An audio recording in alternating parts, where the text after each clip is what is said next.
Hi, everyone. I'm Krillius, Team Racing Productions MC and producer. Tonight, I am one of the moderators for the first of our three-part DC Council at Large 2020 Candidate Forum.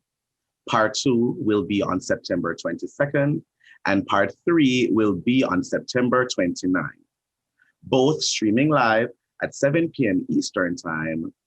For additional information, visit washingtonblade.com/@large2020. We invite everyone to subscribe to the Team Racing channel on YouTube.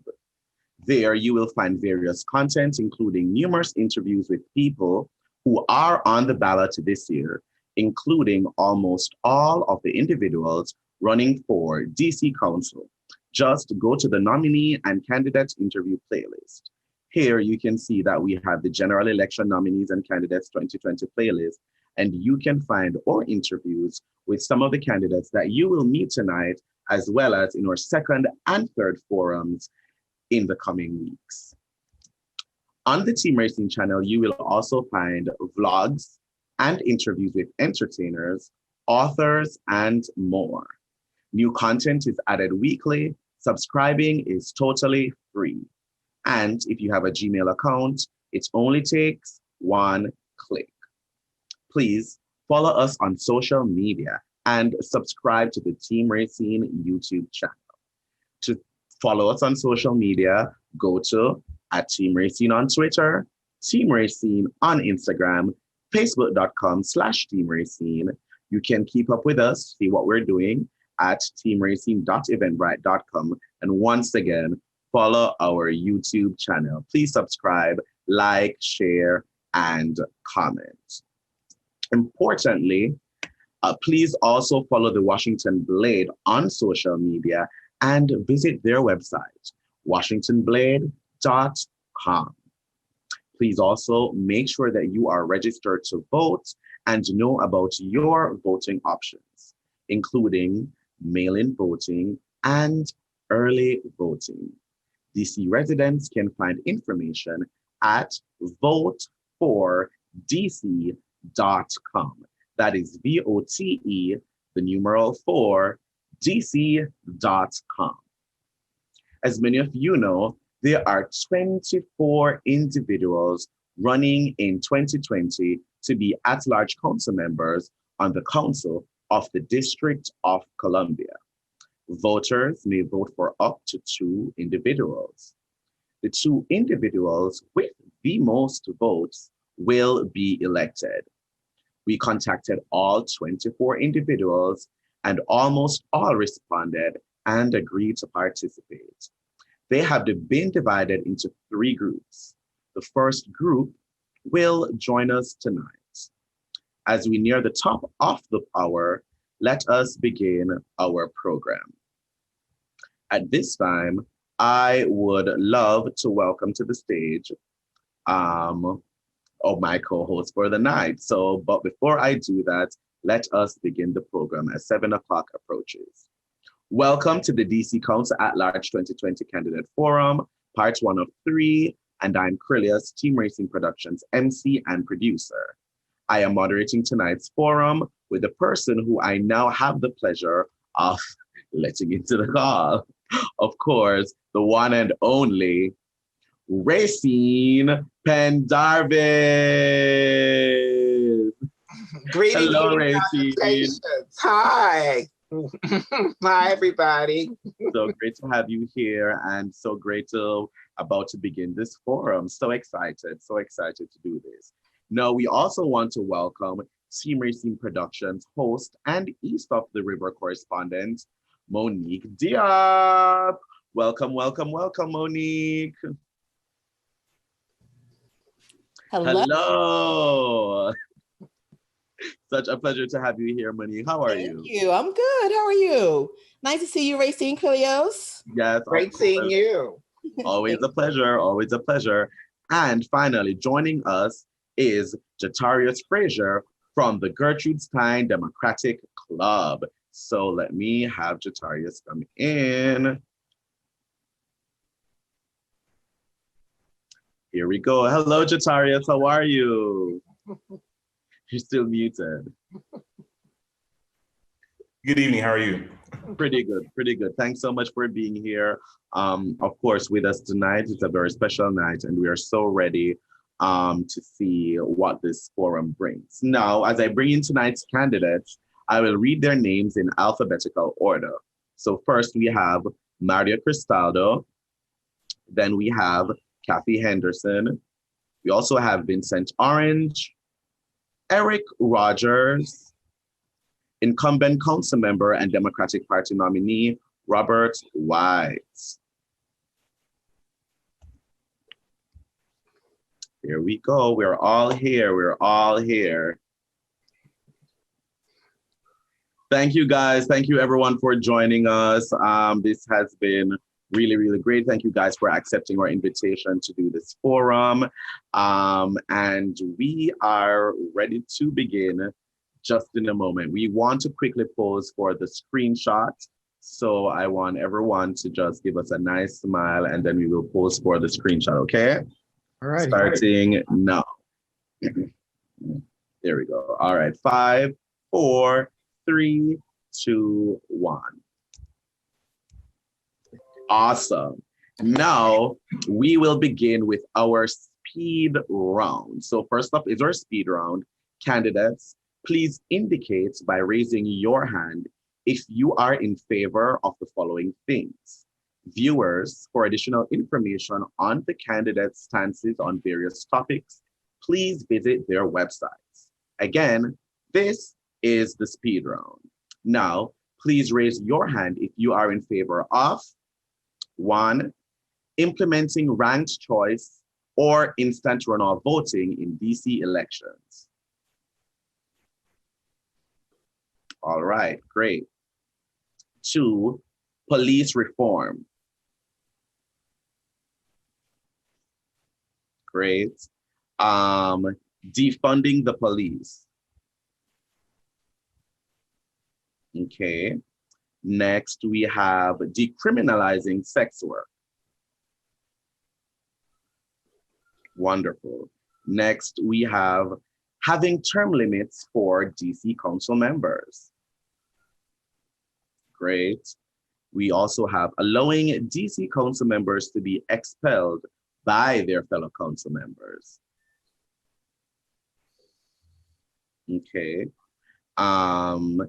Next is making it easier for the public to remove elected officials before their term has ended. Cool. And lastly, DC statehood. Oh, yes. Are we for it? Yes, if you're for it. Yes. Thank you guys so much.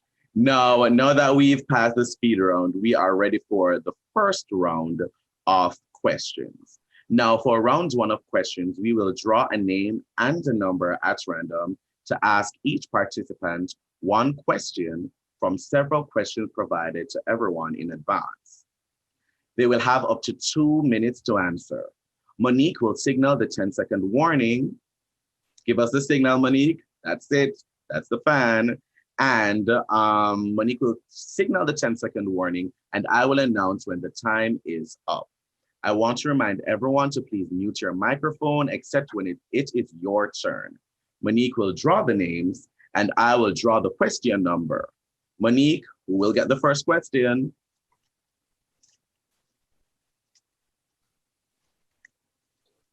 The first question goes to Kathy Henderson. Kathy Henderson. Okay, so let me pick from this bowl. Let's see. Oh, this is question number 3, which will be asked by me, Crillius. So let me go ahead and see what question number 3 is giving. So the killings of George Floyd, Breonna Taylor, Ahmaud Arbery, and so many more at the hands of police officers has resulted in a universal call for racial equity and justice in our country. Many want to abolish police departments and are calling on the district to defund MPD. Where do you stand on the issue of public safety and the role of the police in our community? Okay, can you hear me? Yes.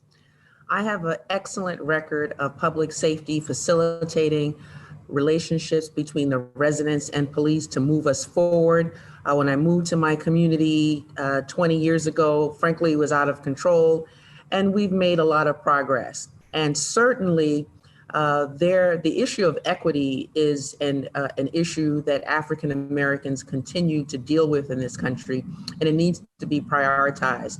I would like to see the Office of Human Rights actually address more issues, and I think that there needs to be a universal call in every employment venue, in every arena, to not discriminate against people of color, and particularly African Americans who have a history of enslavement that has led to just massive mistreatment and historical disenfranchisement.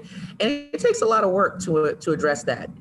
As an at-large council member, I look forward to legislating, using the legislative authority of that body to level the playing field and to make sure that our police departments continue to provide us with good customer service as well as serving and protecting.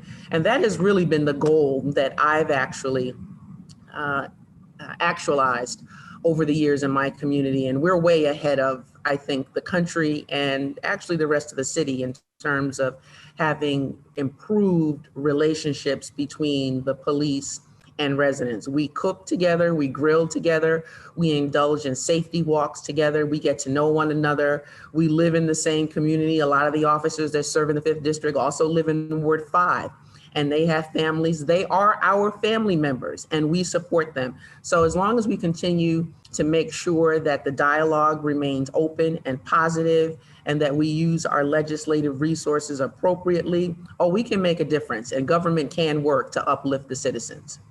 Thank you, Kathy. Thank you. Now, so who will get the second question, Monique?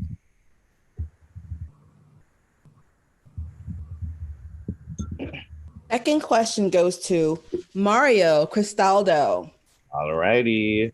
Let me pick from the bowl. And so this is question number 9, and Jatarius will ask that question. Thank you. Currently, much of DC's public housing is reaching the end of its productive use and is increasingly in disrepair. While the DC Housing Authority has delayed its plans to improve the dire condition of 15 of its 56 public housing complexes due to current budget conditions, the need to improve these housing locations remains. How do you plan to improve housing conditions for low-income neighbors while preventing displacement? As a matter of fact, this is a great question for me because my experience and my background in affordable housing and community development, I've been an organizer for tenant rights, and also I know that many of those buildings are in very bad conditions. And I believe that we have to go in 2 or 3 stages in this process. The first thing is to fix the immediate needs or the immediate urgent needs of those housing developments projects that we have in the district, and those housing units that are in disrepair. We need to do that to keep tenants in place. We need to also increase the budget to help the DC Housing Authority, for example, provide the necessary repairs for all the units in the short term. But overall, we need to look into the whole spectrum of affordable housing and see if we can really tackle down all those issues. We have almost 8,000 units of real affordable housing for folks that we need to take care of. And that is not just this DC Housing Authority, not just the DC government, but also DC City Council has to come up with a solution on this. And I believe we can do it. Thank you. Thank you so much, Mario. Monique, who will get the third question? Third question goes to Eric Rogers. All right, let me pull from this bowl. And that is question number 6. And Monique, you will ask that question. Eric. DC United Medical Center is slated to close in 2023. And a new hospital in St. Elizabeth's campus is still deciding whether or not it will have a trauma center. Right now, the closest trauma center for thousands of DC residents and patients east of the river is Prince George's Hospital Center, which is scheduled to close and move next year. How do you plan on securing quality health care for every DC resident, and in particular, residents east of the river in Ward 7 and 8? Thank you for that question. It's a really good question, and it really touches my heart, touches me close to my heart. I'm a resident of Ward 7, and I live east of the river, and unfortunately have had to use the services of United Medical twice in the last 2 years, once for my mom's heart attack and once for an incident with my wife. So it's an issue that's very near and dear to my heart. And the best way to answer the question is to look at it as an economic development issue. One of the things that if elected, that I'm going to be pushing for to help improve access to quality health care in our part of the city is working with our medical schools. One of the things that we don't have a lot of over here are doctors, specialty doctors, doctors' offices. Most of the residents either have to travel to Hospital Center, formerly Providence Hospital, or downtown to meet with their doctors, whether they be their specialty doctors or their primary care physicians. So one of the things that I would love to do is create economic incentives for doctors, young doctors, to open up their practices east of the river, especially along some of our decimated corridors, Good Hope Road, Alabama, Martin Luther King, Alabama Avenue, and Ward 8, and so on and so forth. And I think by doing that, we increase, obviously, the access to services that are around. One of the things, too, that we need to do is re-educate our residents about using their primary care physicians as opposed to the emergency room for healthcare services. So I know my time is short, but increasing that access to primary care services through an economic development incentive, I think, is one innovative way to increase access. Thank you. Thank you so much, Eric. Who will get the next question, Monique? The next question goes to Robert White. All righty, let me pick a question from the bowl.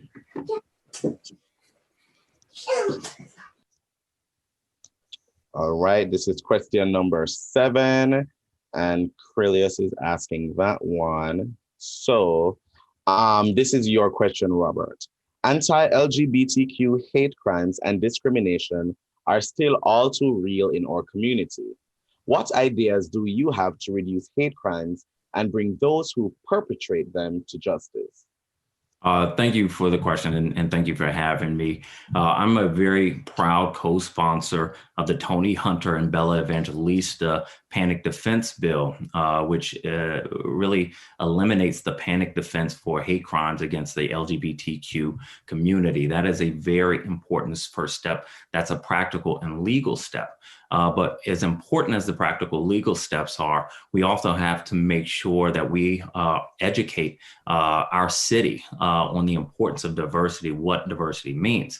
As a father, the same way I teach my kids about Black History Month, we do the same thing on LGBTQ History Month during Pride Week. And so it's about education, and it has to be in our homes, it has to be in our communities, it has to be in our schools.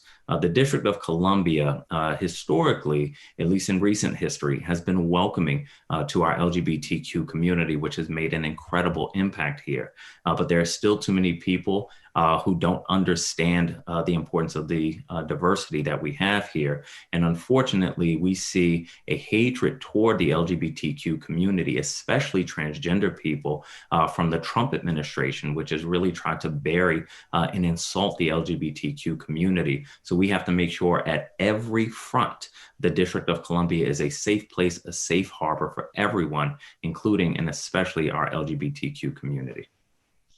Thank you so much, Robert. And Monique, we have one question left in this round.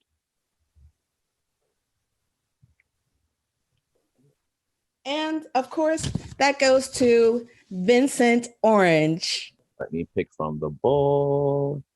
And that is question number 8, Racine. Thank you. Housing and employment in the transgender community, especially with transgender women of color, is still common. What ideas do you have to enhance or enforce non-discrimination laws covering gender identity? First of all, thank you very much for having me here this evening. And, I had the opportunity when I was on the council to actually get legislation passed to prevent discrimination in the workplace against pregnant women and transgenders. It was something that we worked on for quite some time. It's now, being enforced by the Office of Human Rights. But we can't stop there. We have to build on that, and especially as you have indicated about housing. I had introduced a bill that would build 1,000 new 600 square foot houses.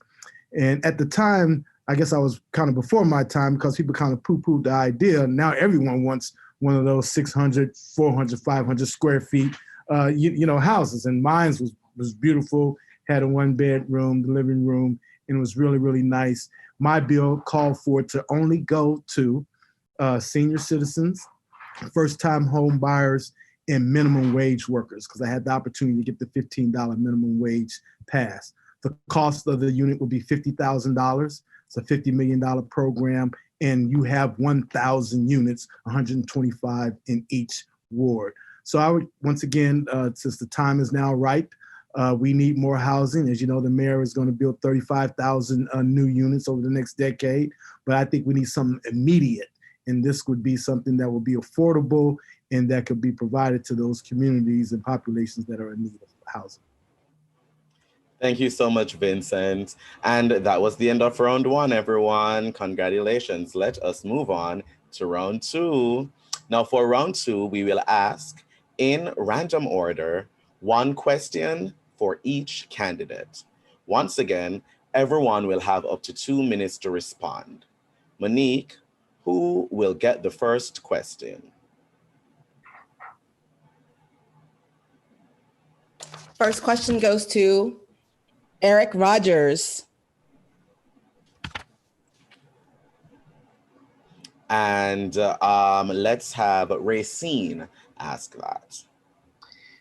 Thank you. Your website mentions that advocating increasing the district's investment in UDC. In what specific ways should this be done? And how would you ensure that those would benefit the residents of all 8 wards? Thank you. So education is near and dear to my heart. I'm the son of a former DC public school teacher, so I understand and was privileged to actually attend private school in my primary and high school years, though my mom was a DC public school teacher. I had no choice, so don't yell at me for that. But the thing that I realized, growing up was, a lot of folks in my neighborhood didn't have those same opportunities, couldn't get that quality of education. And my mom's a graduate of Federal City College, the predecessor to UDC. So, it's near and dear to my heart, my public education plan, and it starts in the primary school years and goes all the way up through UDC. I firmly believe that when someone graduates from DC public schools, they should graduate with an associate's degree, no longer a high school degree. We need to move our education system into the 21st century. Second to that, if a child decides that they do not want to go and continue their education and get a bachelor's degree, I think that UDC is an excellent option for them. And for any student that can't afford to go to UDC, though it is low cost and inexpensive, that the government provide grants for all DC residents to go to UDC. Further, adding on that, I do think that UDC needs to kind of rejigger a little bit its educational system to focus somewhat on the jobs of the future, the jobs that pay a living wage, that pay folks well, and are tied to the jobs in the area. Not necessarily bringing down the educational standards, but having more of a focus on technology, science, and art, where we have a lot of employment opportunities in the city. Thank you. Thank you so much, Eric. Monique, who will get the next question? The next question goes to Mario Castaldo. Okay, and that means that will be asked by yours truly. So Mario, according to your website, a new Green Deal for DC is one of your priorities. If elected to the DC Council, what is the first legislation that you would propose to work towards this? So most definitely that we need to work locally in this global climate change issues, and for us, increasing the amount of renewable energy that we use in the city must be done locally, and the DC government itself could start the process. I would introduce legislation that the DC government facilities that we increase, bring to 35 at the most, to be able to get 100% usage of the renewable energy for district residents. So that way we can show that the government is really committed to increasing the usage of renewable energies in the city. So that would be my first, one of my first pieces of legislation in this matter. Thank you, Mario. Thank you. Monique, who's next? The next question is for Kathy Henderson. Awesome. And for Kathy Henderson, Jatarius will ask this question. Good evening. You have previously run in several elections and served as an ANC commissioner. As someone in politics, many things have been said and written about you. Are there any misconceptions that you wish to clarify or any accomplishments that you believe have not been adequately covered by the media?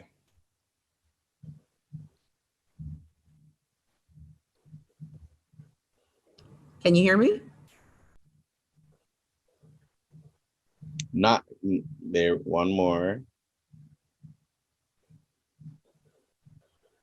Just unmute. There we go. Okay, can you hear me? Yes. Well, let me just say this.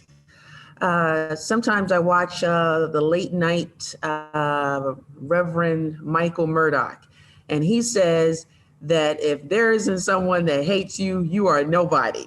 You are nobody. So I look at the false and defamatory information that's been put out there by, false media sources.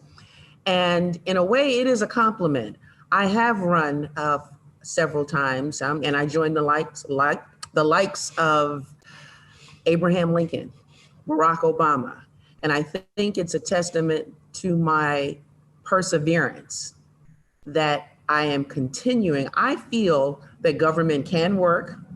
I've done an exceptional job as an advisory neighborhood commissioner, a 20-year award-winning advisory neighborhood commissioner. I've been featured in People magazine, Essence magazine. I've won awards from the U.S. Attorney's Office, the Chief of Police. I've been asked to be on Oprah. Who else can say that? So yes, there are people that they want to undermine that record instead of working with me to uplift me, because it's really going to take a citywide effort to move us forward as a city. I'm doing my part, and it's really unfortunate that those that would denigrate, detract, want to, assail me instead of working with me. My constituents love me. I didn't run for re-election for the ANC the last time, and my constituents were so upset with me. They said, Kathy, why didn't you run for both positions? And I'm doing that now. The people that I have served, that I have touched, they absolutely love me. And my challenge is to make sure that I get my message out to as many of our district residents as possible, because I think they will appreciate my record. And God bless you for asking that question. Thank you, Kathy. Thank you. Monique, who's next? This next question goes to Robert White. Okay, and since it's Robert, that question will be asked by yourself, Monique. Good evening, Councilmember Robert White. A very serious concern for many DC residents is gentrification.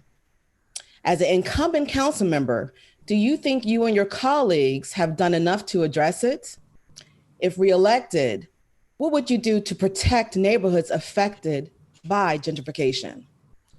Thank you for that question. I think we still see a steady flow of residents every single day who are priced out of the city that they love. I've seen that happen to almost 5 generations of my own family. And in fact, it is displacement that largely brought me to the point of running for office when I had a career moving in a different direction. So no, the council, including myself, every single elected official in this city is not doing enough to prevent displacement, and we have to be serious about it.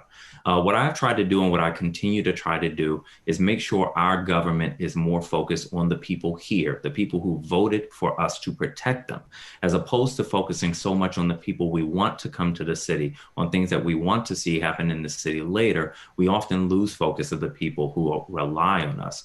What I have done as a legislator is take very practical and out of the box approaches to create more housing opportunities and to protect the people we are here. So for instance, we asked there a little earlier about UDC. I have a bill that allows every DC public school student in the top 10% of their class to go to UDC for free. I've been working between UDC and Amazon to make sure we are training a pipeline of people from across the city without high school diplomas or college degrees to get very high paying jobs at Amazon. On the issue of housing, I've introduced a bill that puts harsher penalties on bad housing providers and creates incentives for those who are willing to fix up their properties to make sure they work for more residents. I've led a push to convert our older office buildings into housing, affordable housing and workforce housing, so we have more options for people who are struggling for housing. And for our seniors, I introduced the Golden Girls Bill, which creates more senior co-living opportunities for people who have houses with extra rooms and would invite other seniors to live with them and in fact get a stipend to do it. So there are so many ways that we can protect the residents who are here, but the only way we accomplish that is if we are focused on that mission, and that is our most important mission. That's what I've done as a council member, and that's what I will continue to do if residents re-elect me.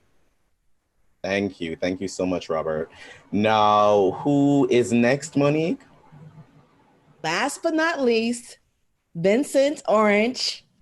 And that will be asked by Racine. Thank you. You are running to return to the DC Council after leaving several years ago. What is your opinion of the leadership and their effectiveness of the council during your absence? What changes would you implement to make the DC Council more accountable and better serve the needs of the District of Columbia?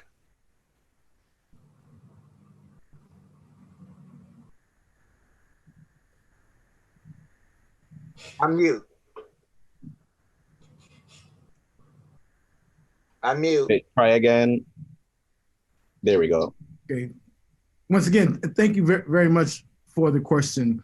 I am running to rejoin the council because I believe that the council itself is not representing the residents of the District of Columbia. It's not residents first.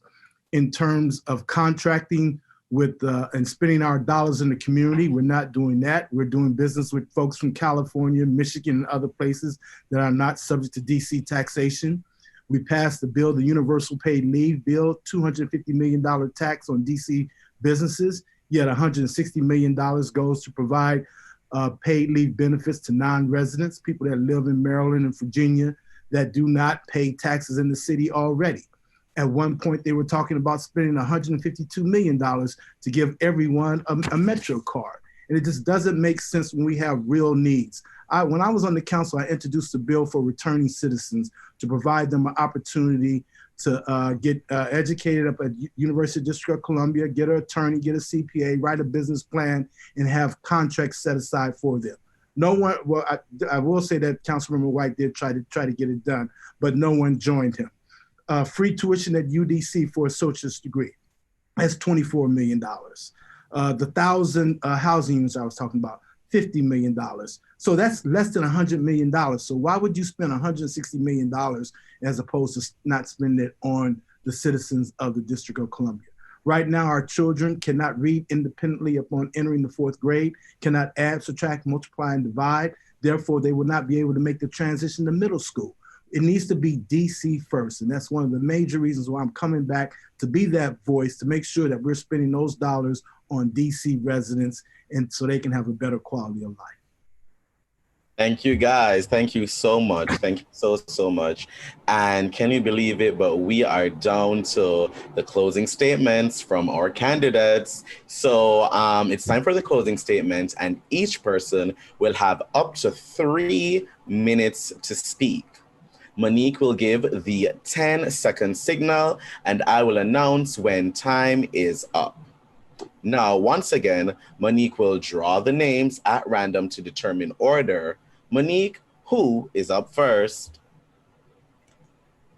First at-large candidate is Mario Cristaldo.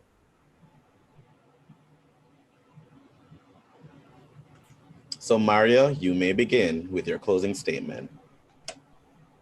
Thank you so much for all of you for organizing this forum.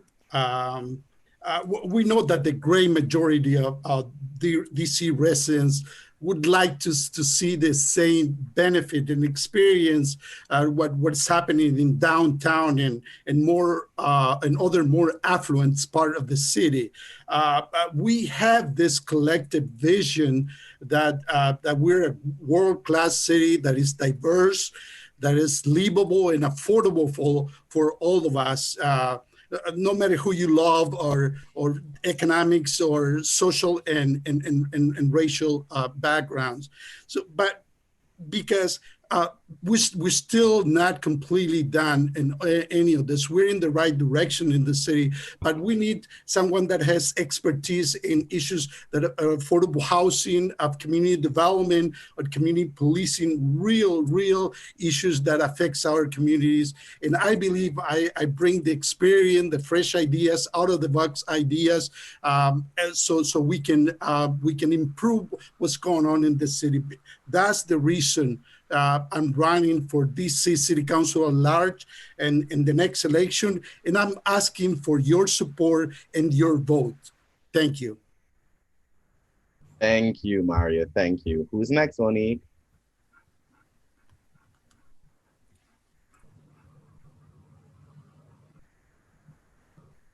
Kathy Henderson.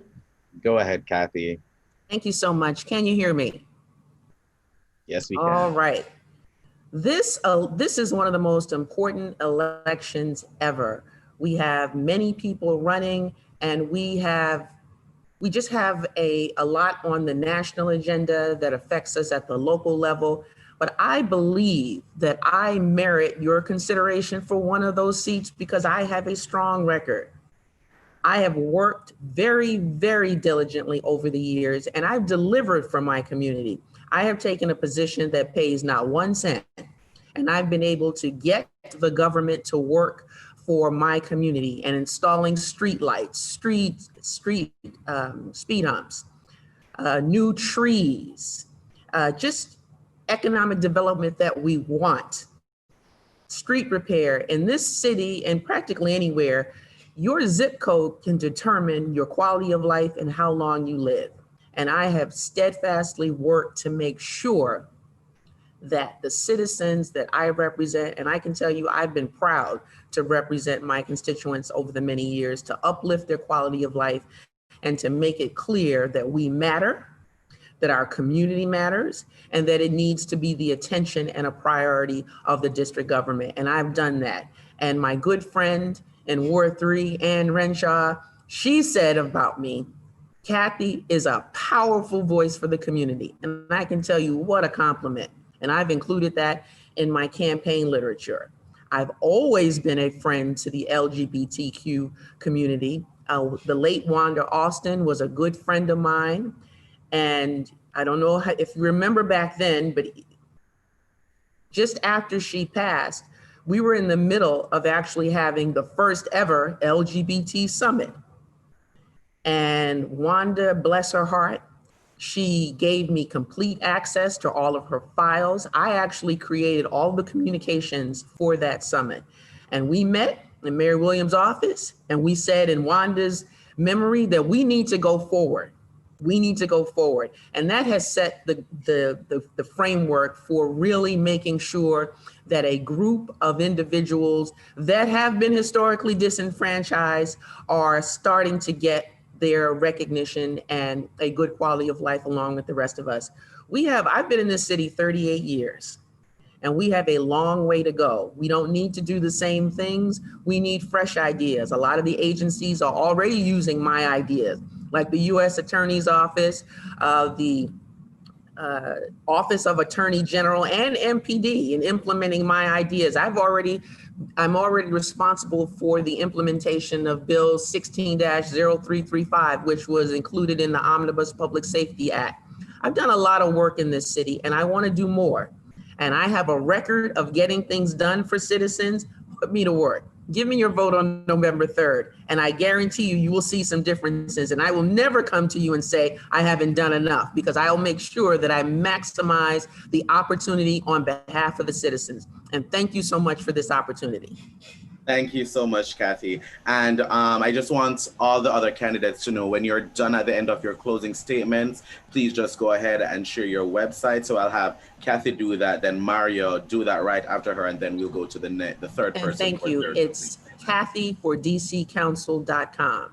Kathy Henderson for DCCouncil.com. Kathy Henderson for DCCouncil.com. Thank you. Mario? And if you want to contribute to my campaign and support us and see what my ideas are, please visit my website at www.mario2020dc.com. Wonderful. Monique, who's up next? Your next at-large candidate is Eric Rogers. Go ahead, Eric. Well, I appreciate that. And thank you guys for having me. You know, just a brief thing about me in closing. You know, I'm a native Washingtonian. I have over 21 years of experience in the government, ranging from working in the city council, being an executive in the executive branch, running an executive agency, I should say, in the executive branch, to everything in between. I have what it takes. I have the knowledge to hit the ground running to ensure that DC residents are well represented. Folks tend to ask me, you know, what's your political philosophy? Are you a progressive? Are you a liberal? And the thing that I always tell them, I'm a DC nativist. You know, anything and everything that's good for DC residents and DC natives, I'm for. Similar to what Vincent Orange was talking about, I'm for. I've seen too much of our dollars and too much of our focus on national issues and not worrying and not focusing on the local issues and the local challenges that we have. We have an intelligent electorate, I think you guys know that, if you put someone in with experience, you'll get quality education. You'll get a revamped workforce development system. You'll get police reform that reflects our values and not necessarily the values of some West Coast interest group. You'll get a UDC that is thriving and is a rival of any other state university in the country. So if you want 21st century solutions, I got 21 years of experience and I'm number 21 on the ballot. So obviously I would love for your vote on November 3rd. My website is rogersfordc.com and you can follow me on all social media at rogersfordc51.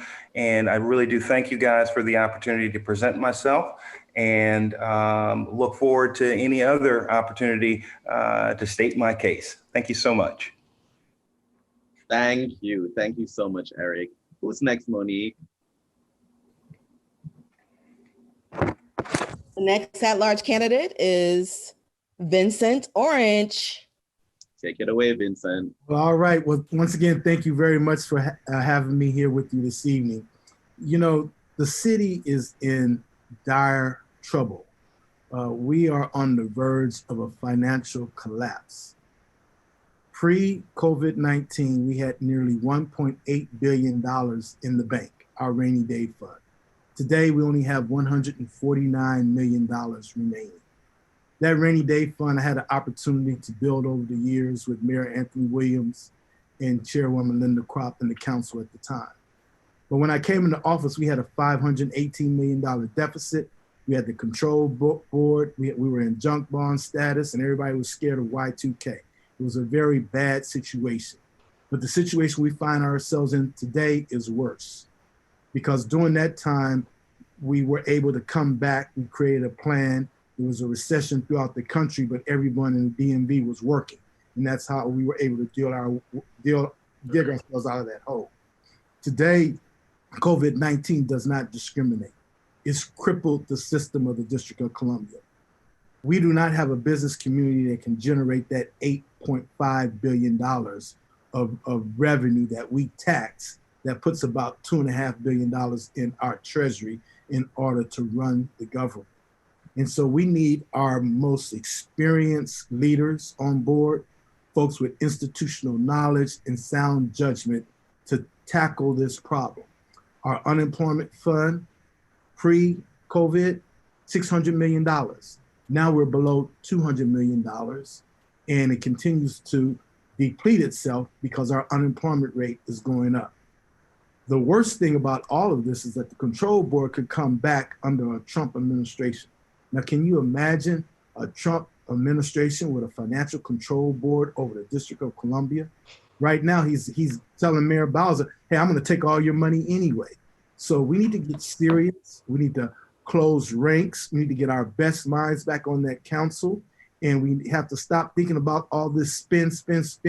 We need to stabilize our economy. We need to get our people back to work.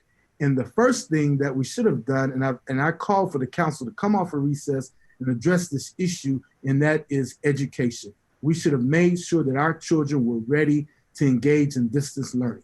Every child should have had a laptop. Every child should have had access to the internet, should have been training with PPE. So that is a problem that we can put to bed so parents can engage. It's hard to do work when your children are running around. So I would just say, DC, we can come back together stronger and better, but we're going to have to really work at it.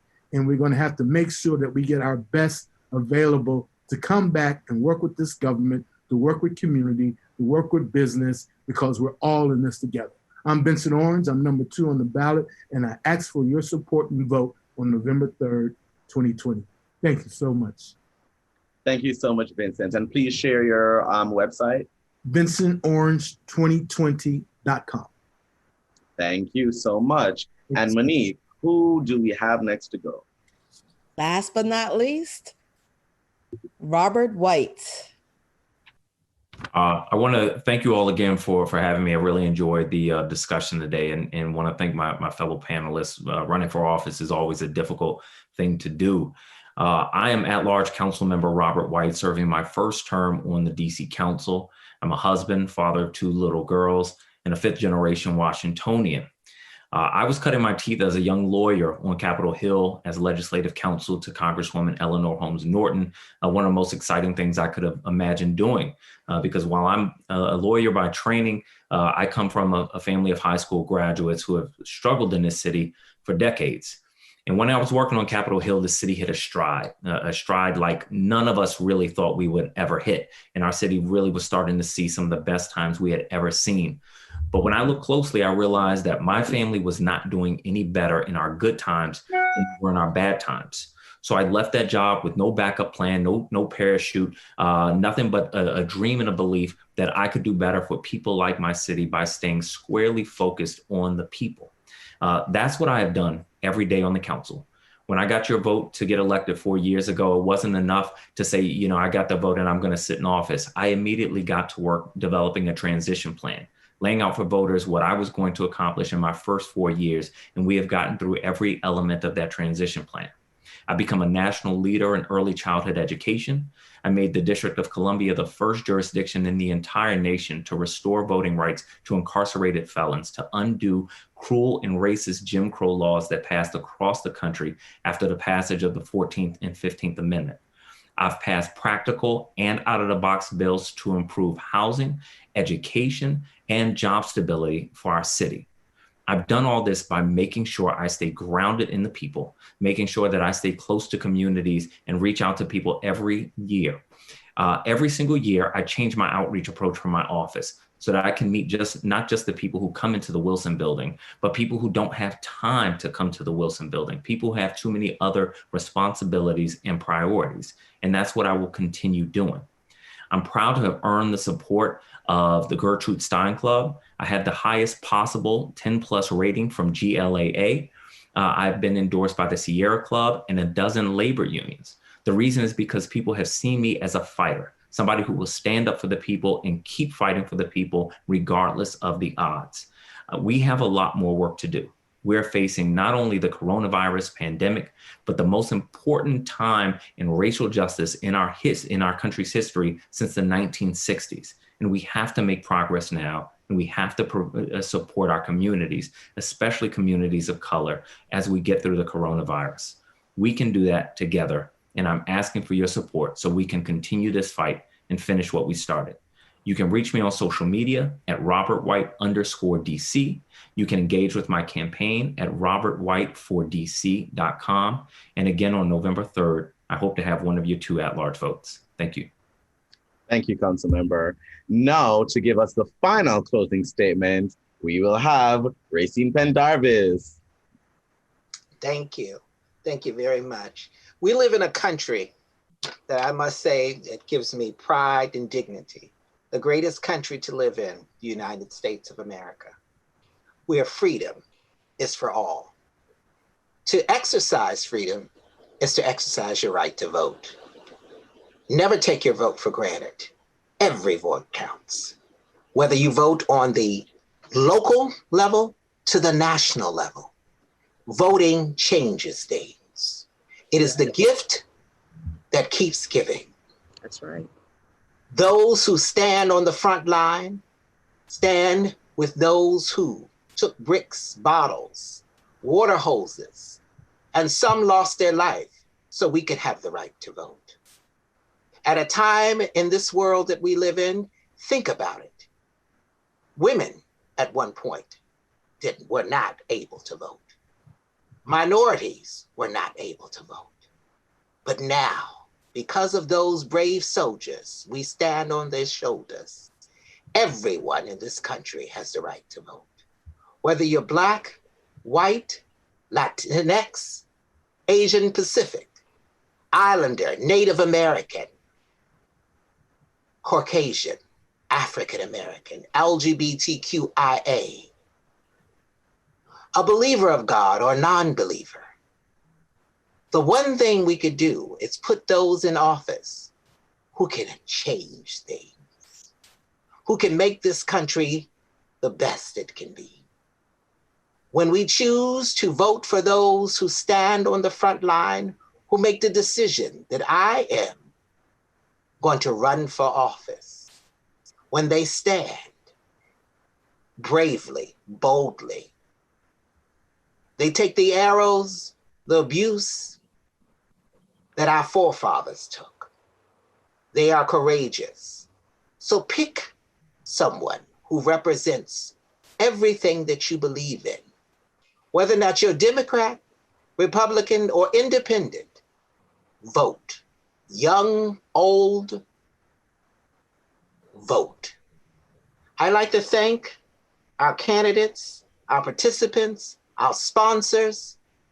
I'd like to thank these brave men that I stand with today, Mr. Frazier and Krilios, these brave warriors, and my brave sister, Monique Dipp, who took time to help pull this together, with the Washington Blade, AHF, one of our proud sponsors, Team Racine, Czar, Nikki, and all of our volunteers who are not here today, but are watching and viewing this live all across the city. We thank you for volunteering, because volunteering makes a difference. We thank the wonderful Gertrude Stein, Democrats, for believing in us and coming on and believing in this project. The amazing Washington Blade once again, our beautiful Gordon, who put all our technical aspects together. This has shown on this particular moment that what we can do when we come together collectively, how we can change things. Now, on November 3rd, you have the ability to change things. Vote, even vote early. It makes a difference. Don't wait until the last second, because every vote counts. And I thank you all. Thank you so much for that, Racine. Thank you. And for viewers, please visit vote4dc.com. That is vote, numeral 4, dc.com for information about voting in Washington, D.C. And visit vote.org for voting anywhere in the United States. We also want to remind our viewers that you can find interviews with all of our candidates here, except Vincent Orange, which hopefully we can get that scheduled soon. But you can find that all on our Team Racine YouTube channel. So we have interviews with everyone tonight, except Vincent, on our Team Racine YouTube channel. So make sure that you check that out. We want to thank all of our candidates and for spending the time with us, and we wish you all well on the campaign trail. Thank you, Monique, for helping us, and thanks to Jatarius from the Gertrude Stein Democratic Club for joining us this evening. For more information about the Gertrude Stein Democratic Club, please visit their website and follow them on social media. Thank you all. Thank you so much. Thank you. We bid our candidates goodbye as I do the final plugs for the evening. So, thank you guys. Thank you all our candidates for joining us tonight. Now, for more information about the Washington Blade, please follow them on social media and visit their website, washingtonblade.com. Please follow Team Racine on social media. That's TEAMRAYCEEN on Twitter, Facebook, and Instagram. Now, please join us for these live streams on Facebook and YouTube. We have Music Mondays with Racine Pendarvis on Mondays at noon on Facebook Live. We also have the award-nominated Tantalizing Tuesdays on third Tuesdays. Our next date is tonight, September 15th on YouTube, beginning at 11 p.m. So join us here for the award-nominating Tantalizing Tuesdays. And speaking of that, make sure that you go to bestofgaydc.com to vote for us, because we are nominated for Best Virtual Arts and Entertainment Program, Tantalizing Tuesdays with Racine Pendarvis and Krilios. And while you're there, make sure that you vote for Racine as most committed activist. So go to bestofgaydc.com and vote for us, and because we want to win. And then on Wednesdays, you can join Racine on Facebook Live for Read a Book Wednesdays with Racine Pendarvis, where we get into literature.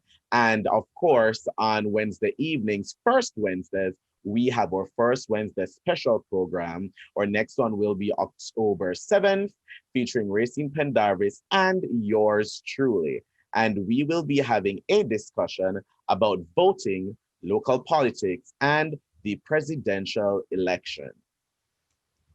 And for 2 more Tuesdays in September, Racine and I will moderate the 3-part DC Council at Large 2020 Candidate Forum, presented by Team Racine, the Washington Blade, and Gertrude Stein Democratic Club on Facebook Live at 7 p.m. on September 22nd and September 29th.